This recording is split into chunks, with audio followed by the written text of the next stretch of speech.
So if we consider a k-port switch, then it is seen that this will support k cube by 4 servers. So what that means, like if we had a 2-port switch, 2 cube by 4, that 2 servers. And if we had k is equal to 4, then we would be able to support 4 cube by 4 is 16 servers. So you'll see how this reflects in terms of when we build the architecture for this Fattree, but this is a very small generalization in terms of how a Fattree would look, where we have the bandwidths, where like if this is x GB, then this would be 2x, 4x. So the aspects that we would want to understand with respect to Fattree is now how to build or map this logical tree that we are looking into building the architecture that we saw with respect to the number of racks, and how we want to aggregate different number of racks to ensure that we are able to facilitate this kind of an architecture, and what is the means to build the access layer, aggregation layer, and interconnect these aspects. So a typical Fattree would look like is what we see here in this diagram. And what we are trying to show is basically the means to connect what we call as the pods, which is a logical aspect of describing how different sets of resources at the lowest end are able to be treated as one unit of service. And here, basically consider this as a bunch of racks which are going to be partitioned and contained as a pod, and each of these pods are then going to be connected through the use of the aggregation switches. So instead of saying that we had a top of the rack switch, and this top of the rack switch was able to connect to the aggregation switch, we partition this to say that each edge is basically the top of the rack switch, and whatever the number of devices that you would want to connect to this top of the rack switch are hosted within it. So I can say that my top of the rack switch basically contains this as a TOR, and these are the two servers that are connected to this TOR, and likewise this is another TOR that is having basically a 2-port to the down and 2-port to the up, and in that way each of the switch has 2 links that are connecting to the servers and 2 links that are connecting up to the aggregation layer. And now these 2 things, if I put it as saying I have one top of the rack with 2 of the switches and 4 of the servers. So this is, now you can see that it's a logical partitioning that we are trying to do, wherein when I say that this pod 0 could be a distinct 2 physical top of the rack, the racks consisting of 2 TOR switches that are giving basic connections of 4 servers, or it could be a single physical top of the rack, a single physical rack with 2 TOR switches, TOR1 and TOR2, and then 4 of the physical servers that are connected. So in a sense, this becomes our pod now. So that way we can think of this pod as a logical entity, while the way the distribution happens is through these racks that we see in the data centers. And within each, we may have multiple of these edge servers, or what we can call these as top of the rack servers, and hence the naming also as an edge, wherein that becomes the lowest entity that is going to connect to the aggregation layer.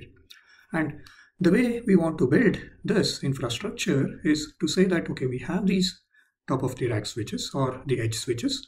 A group of edge switches along with the aggregation switches gives us what we see as a logical unit of scale that we want to connect. And to put this in perspective,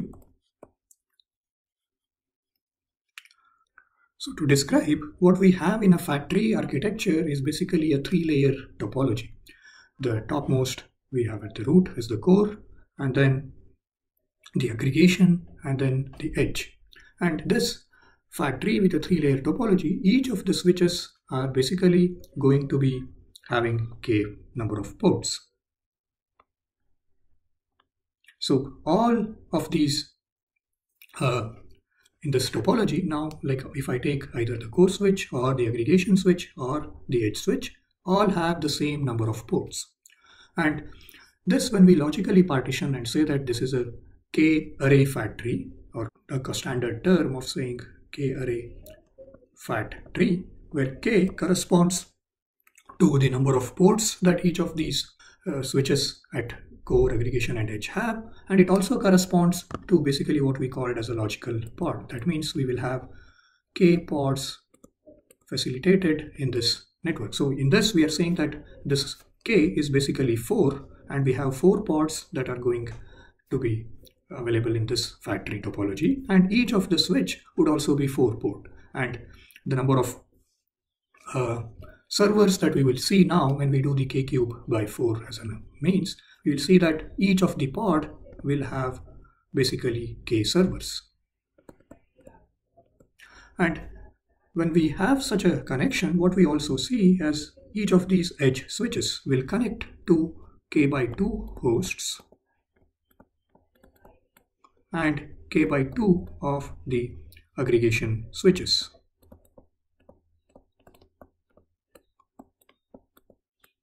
For each of these edge switch, you can see that 2 of the links are connecting to the servers, while 2 of the links connect to the aggregation switch. And again, likewise for these aggregation switches, you can see that K by 2 connect to the edge, while K by 2 connect to the core. While for the core, that is the topmost layer, all of the K ports connect to the aggregation switches. So you will have basically 4 aggregation switches that it can connect, but a total we have is basically 8 of the aggregation switches. But what this means that each of the aggregation switch chooses one of the each of these core switches would choose one of the aggregation switch within each of the pods. So that means this core switch will be able to connect to all the pods 0 to 3, and it would choose one of the aggregation switches that you would want to connect. Likewise, basically each of these pods will have will be connected through these core switches, and you can see that the way we want to connect basically is the core switch 1 connects to aggregate switch 1, aggregate switch, if we number this as 1, 2, 3, 4, 5, 6, 7 and 8, the core switch 1 is connected to basically the aggregate switch 1 and aggregate switch 4, aggregate switch 6 and aggregate switch 7. So it's even and odd aggregate switches in each of the pods. And if you look at the neighboring core switch, so this is C1 and C2, while C2 and C1 connect to the same aggregate switch on pod 0, they connect to different aggregation switch on pod 1. And again, you see that they connect to same aggregation switch on pod 2, while different aggregation switch on pod 3. And what this allows us is to have the path reliability and path heterogeneity in terms of if one of these fail, any of these fail, I would be able to route in a different path. And this is the most crucial aspect in terms of how this entire topology is being supported. And what this means is the number of core switches that we would want to host would scale with respect to the number of core switches and number of pods that you have. If I want to scale the number of pods, I would also have to scale the number of core switches.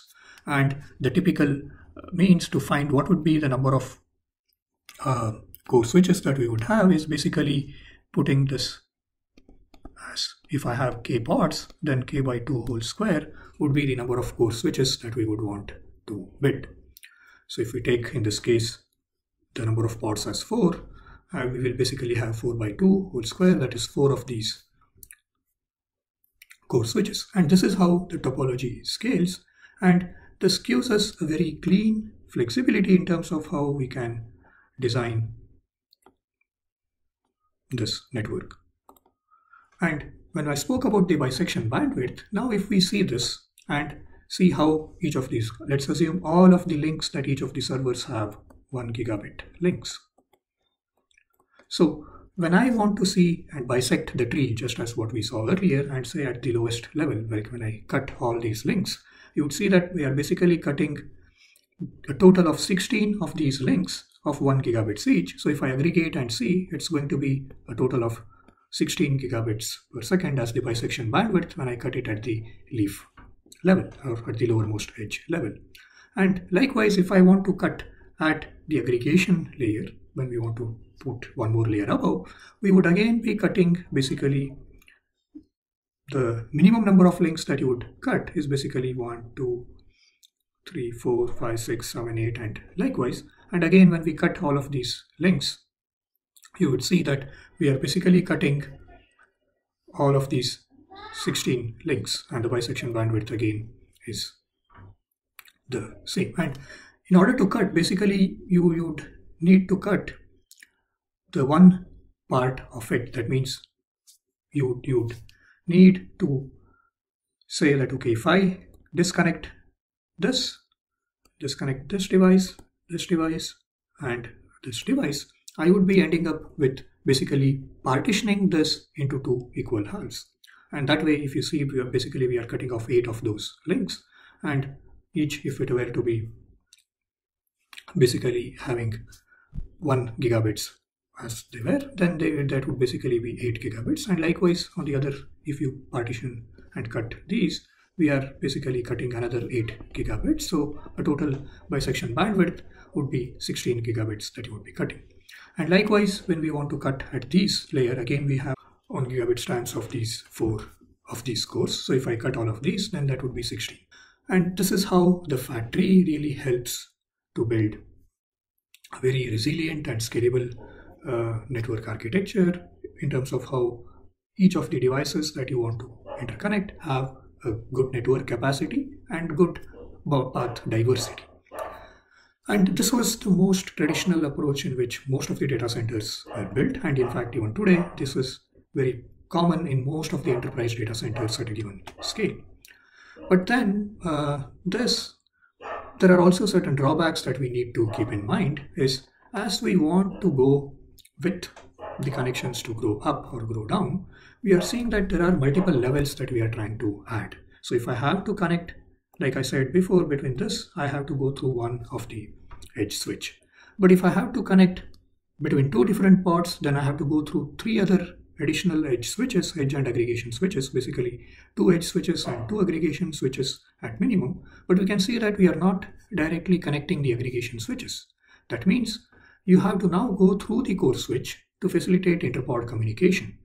And that means any communication between 2 pods will have to take at least a path through 1 edge, 2 of the aggregation, and 1 of the core switches. So the number of hops that you are really trying to make distinct pods to connect grows up, and that will put a lot of pressure in terms of the traffic or the bandwidth tags as you go higher up towards the core. And these are some of the basic drawbacks, but this nonetheless works well for a small enterprise kind of data centers, for even micro data centers that are going to be built, and even to some macro data center level, this really fits fine.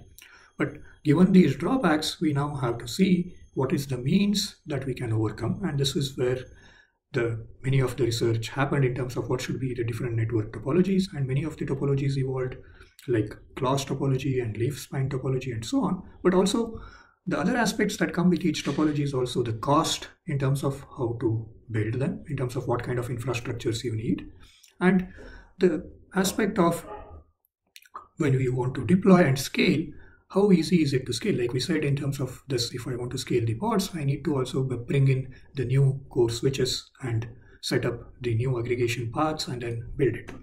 So these characteristics were taken into account to see what is a better way to build different topologies. And one other aspect that we really see is in the late 2000s, it appeared as what we call as a leaf spine topology. And here the whole aspect is like when we consider the drawbacks of the topology that we had in the Fattree, we wanted to avoid multiple hops and aggregation all the way to the core.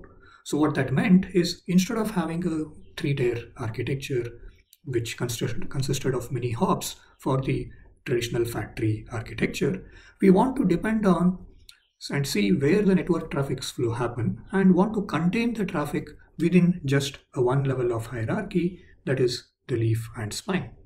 And what this really means is we want to enable all the ports on the spine switch to be able to communicate with all the leaf switches.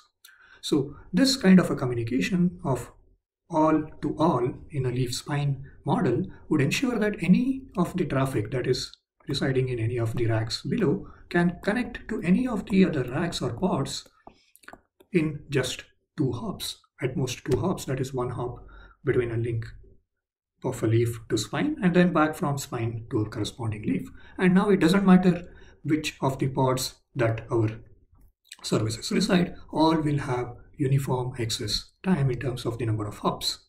And this additionally enables the connections now to be spread among a large number of spine switches. That means in the earlier case we had 2 of the aggregation switches through which we can meet, but now for this connection I can go through any of these spine switches. So we have scaled the number of spine switches through which we can reach any of the leaf. That means the redundancy of paths has also increased x-folds. In terms of how many spine switches we build, we are correspondingly building this path redundancy. And this also means now we have more paths to load balance. That means automatically we can improve the performance by ensuring that we are having the right paths that we choose. And this also offers redundancy, better redundancy, and allow us to scale in terms of the number of paths that we have for 2 of the ends to connect.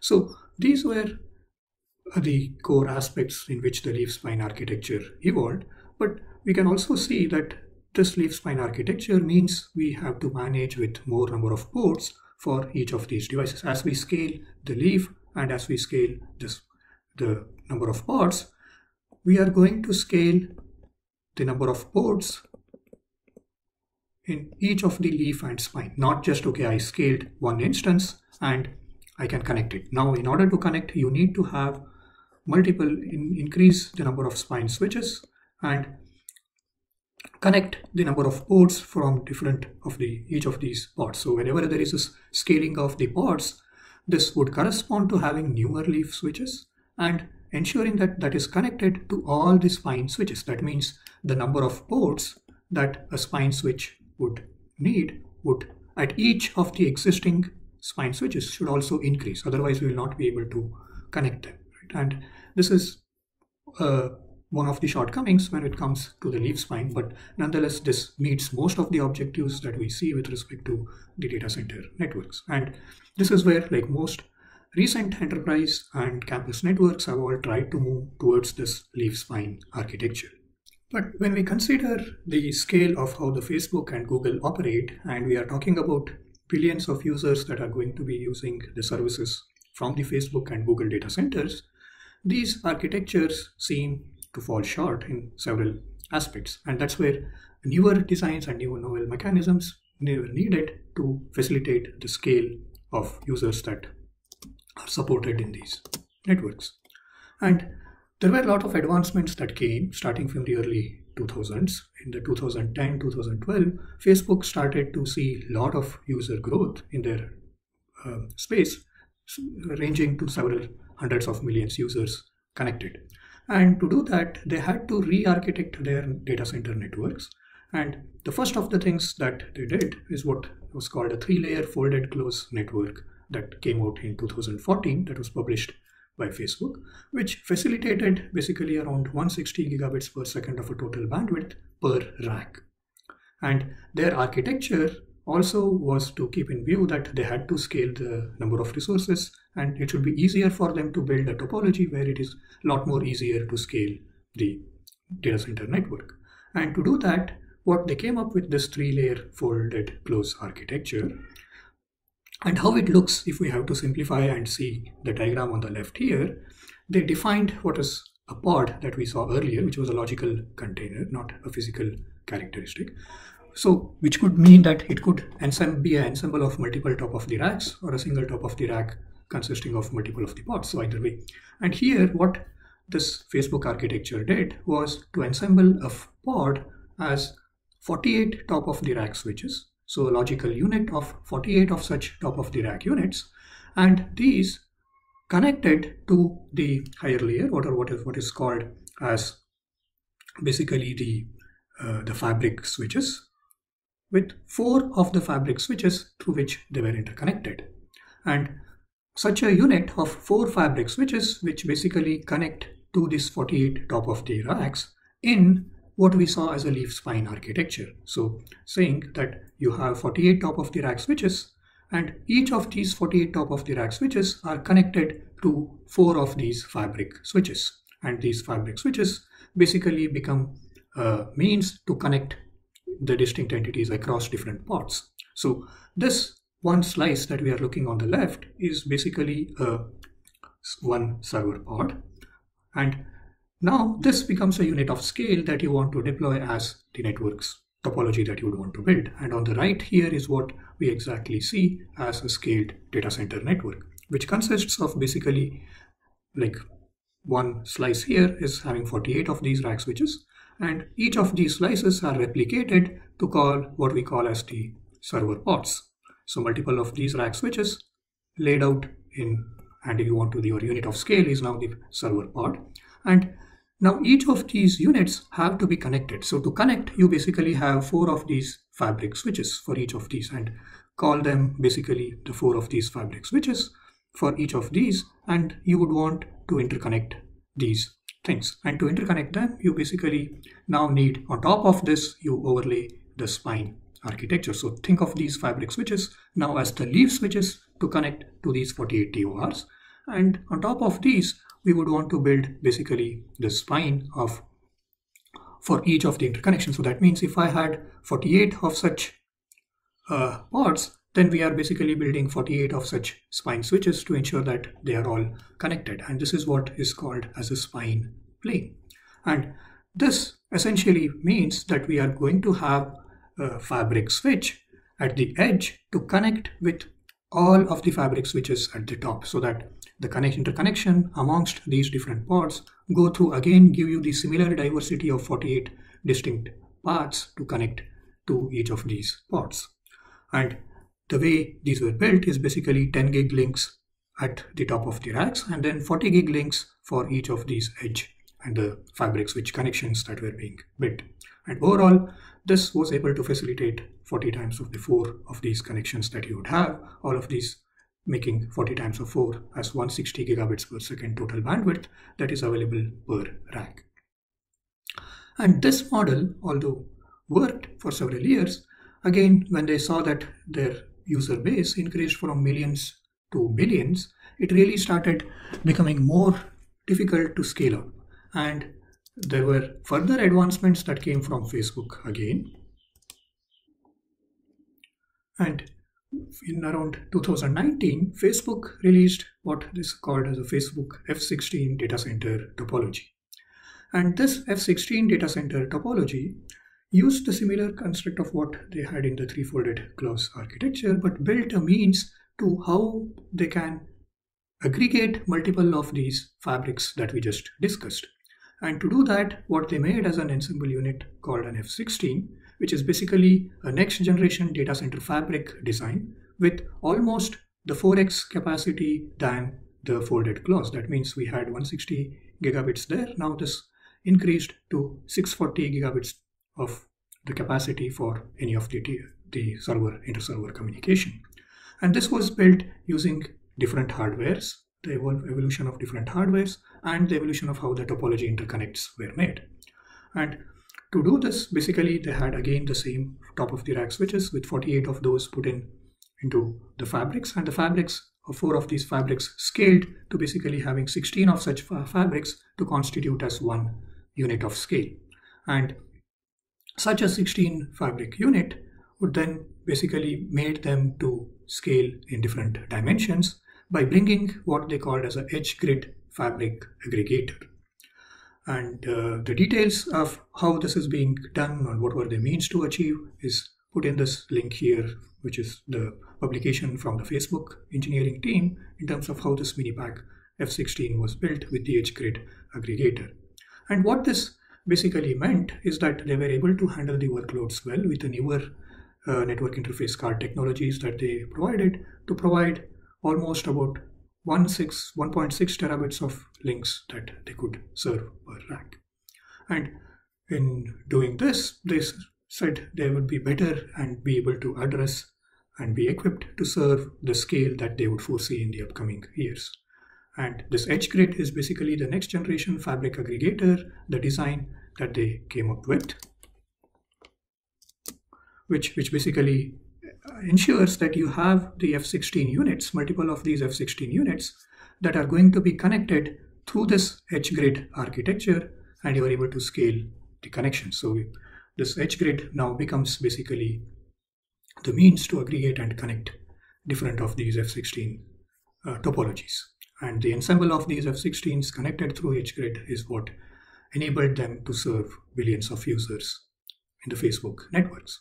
That we have covered until now the aspects of the topology of how the data center networks need to be defined, and it is a very rich and very interesting aspect to still be explored in terms of how the data centers need to be designed, because when we see all of these aspects, we are really speaking about the volumes of data that we want to support, and at the same time, if we want to ensure that they are power efficient and utilization of all the links that we see are done properly, and how to manage this massive scale of resources, all need to be addressed. And this is where the challenges with respect to managing the data centers come.